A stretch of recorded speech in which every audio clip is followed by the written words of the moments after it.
dan pertumbuhan dan perkembangan.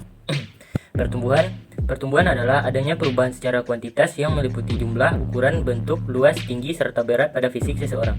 Setiap orang mengalami fase-fase pertumbuhan yang berbeda, tetapi perbedaan tersebut tidak selalu mencolok ketika seseorang masuk kategori normal atau tidak berkebutuhan khusus terkait gen atau sel.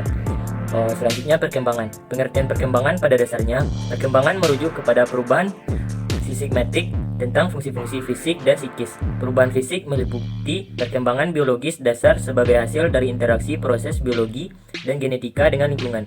Sementara perubahan psikis menyangkut keseluruhan karakteristik psikologi individu seperti perkembangan kognitif, emosi, sosial, dan moral. Contohnya, kemampuan berjalan kaki seiring dengan mematangnya otot-otot kaki, atau berkembangnya minat untuk memperhatikan lawan jenis seiring dengan mematangnya hormon seksual. Progresif perubahan yang terjadi bersifat maju, meningkatkan, mendalam, mau meluas, baik secara kuantitatif fisik maupun kualitatif psikis. Faktor-faktor yang mempengaruhi perkembangan. Perkembangan memiliki dua faktor yang mempengaruhi.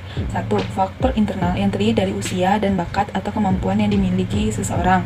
Dua, faktor eksternal yang terdiri dari tentang proses pematangan atau khususnya pematangan kognitif, yaitu proses belajar seseorang dalam kehidupan atau pengalaman serta lingkungan sekitar. Suatu proses belajar seseorang dalam kehidupan serta lingkungan adalah salah satu faktor yang sangat penting dalam perkembangan karena dengan belajar atau aktivitas di dalam kehidupan seseorang. Itu hukum dan prinsip perkembangan. Yang pertama ada hukum konvergensi. Perkembangan merupakan hasil interaksi faktor-faktor biologis atau kematangan dan faktor-faktor lingkungan atau belajar. Kematangan merupakan prasyarat munculnya kesiapan untuk belajar, sedangkan lingkungan menentukan arah perkembangan. Selanjutnya yang B adalah hukum tempo perkembangan. Perkembangan pada suatu tahap merupakan landasan bagi perkembangan berikutnya. Suatu perkembangan tidak akan mungkin terjadi berkesinambungan dengan baik bila anak didorong untuk melampaui atau secara tergesa-gesa menjalani tahap-tahap awal. Anak harus diberi waktu sesuai dengan yang mereka butuhkan sebelum berlanjut pada tahap berikutnya. Yang ketiga ada hukum masa PK. Dalam perkembangan terdapat waktu-waktu yang optimal. Waktu-waktu yang menunjukkan kesiapan harus dikenal melalui pengamatan yang cermat. Proses belajar akan sangat mudah pada saat yang optimal. Setiap pembelajaran tidak akan menjadikan proses belajar dengan mudah sebelum mencapai kesiapan. Yang terakhir ada hukum rekapitulasi. Stanley Hall 1846-1924 berusaha untuk memberikan kontribusi teoritis terhadap psikologi.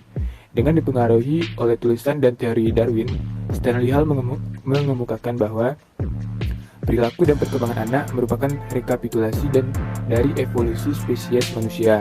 Dengan pandangan ini, Hall menamai studi perkembangan anak psikologis genetis. Hall juga berpendapat bahwa pendidikan adalah pembimbing anak. Hubungan perkembangan dalam proses pendidikan dan pembelajaran. Hubungan antara pendidikan dengan pengajaran dapat dilihat pada definisi pendidikan di atas, bahwa pembimbingan, pengajaran, dan pelatihan merupakan bagian dari proses pendidikan yang sebelumnya telah direncanakan dengan tujuan mewujudkan kesempurnaan perkembangan individu. Dapat dikatakan bahwasanya untuk mewujudkan kesempurnaan individu, pendidikan merupakan landasan idealnya, sedangkan pengajaran merupakan landasan operasionalnya. Hubungan antara arti penting materi perkembangan peserta didik dengan proses pembelajaran adalah hubungan yang bersifat timbal balik. Proses pembelajaran hendaknya dibuat dengan berorientasi pada peserta didik. Seorang peserta didik yang menyadari arti penting perkembangan peserta didik tentunya akan mengelola proses pembelajaran sebaik mungkin sesuai dengan perkembangan peserta didik itu sendiri. Baik, terima kasih.